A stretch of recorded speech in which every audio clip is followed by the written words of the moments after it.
my name is Alira. I worked at a mid-sized marketing firm for almost 3 years. At first, it was exciting. I was young, passionate, and eager to prove myself. My boss, let's call him Victor, was one of those fake nice people. The kind who smiles in meetings but throws you under the bus when things go wrong. For a long time, I ignored the red flags. That's on me. But one day, he crossed the line. I was leading a campaign for a huge client, the kind that could make or break our department. I spent weeks designing strategies, coordinating with the creative team, and pulling late nights. When presentation day came, I stood ready with all my data, confident that I had nailed it. But when the meeting started, Victor walked in with a thick folder. Guess whose name was on the cover? His. Guess whose work was inside mine? He stood there, presenting my slides, my strategies, my blood and sweat as if he had done it all himself. I wanted to scream, but I held back. The client loved it, of course. At the end, they praised Victor for his innovative ideas. And Victor, he smiled at me in the hallway after and said, "Good job, kid. You'll get your chance one day." I swear,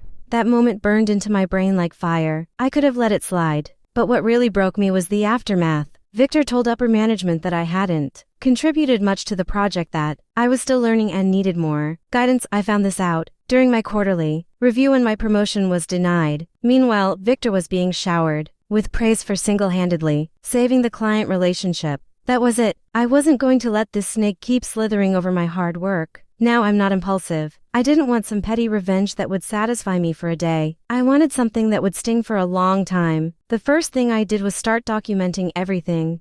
Emails, Slack messages, drafts, every little piece of evidence that showed the campaign was mine. I even saved the timestamps of my work and screenshots of late-night logins. Then I started being extra helpful.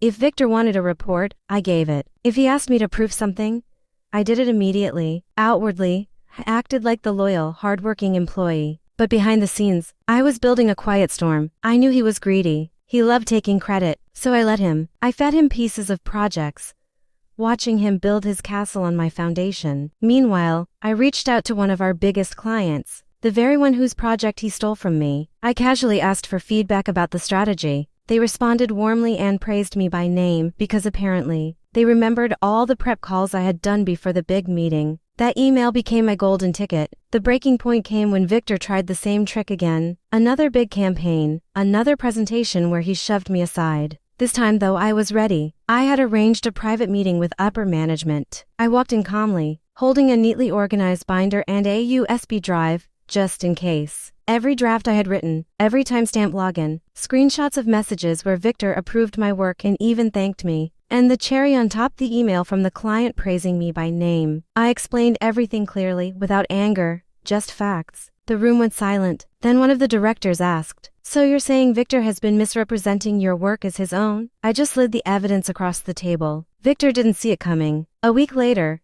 he walked into the office looking pale and furious. He had been called into HR multiple times, and whispers spread fast. He tried confronting me, saying, "You think you're smart. Throwing me under the bus won't help you." But the look in his eyes told me he knew he was finished. Within a month, Victor was demoted. Officially, it was framed as a restructuring, but everyone knew why. He eventually left the company, his reputation so tarnished he couldn't land a similar role for a long time. As for me, not only did I finally get the promotion I deserved, but I was also asked to lead the next big campaign, with full recognition this time. Here's the thing. Revenge isn't always about screaming or public scenes. Sometimes, the sweetest revenge is quiet, calculated, and undeniable. Victor thought he could keep climbing by stepping on others. But when the foundation cracked, the foundation I had built, he came crashing down. I don't regret it. If anything, I wish I had acted sooner. Because at the end of the day, people like him only win if we let them. My boss stole my project and credit multiple times. I collected months of evidence, presented it to management, and watched as he lost everything he tried to steal from me. And that's my story. Thanks for watching my video.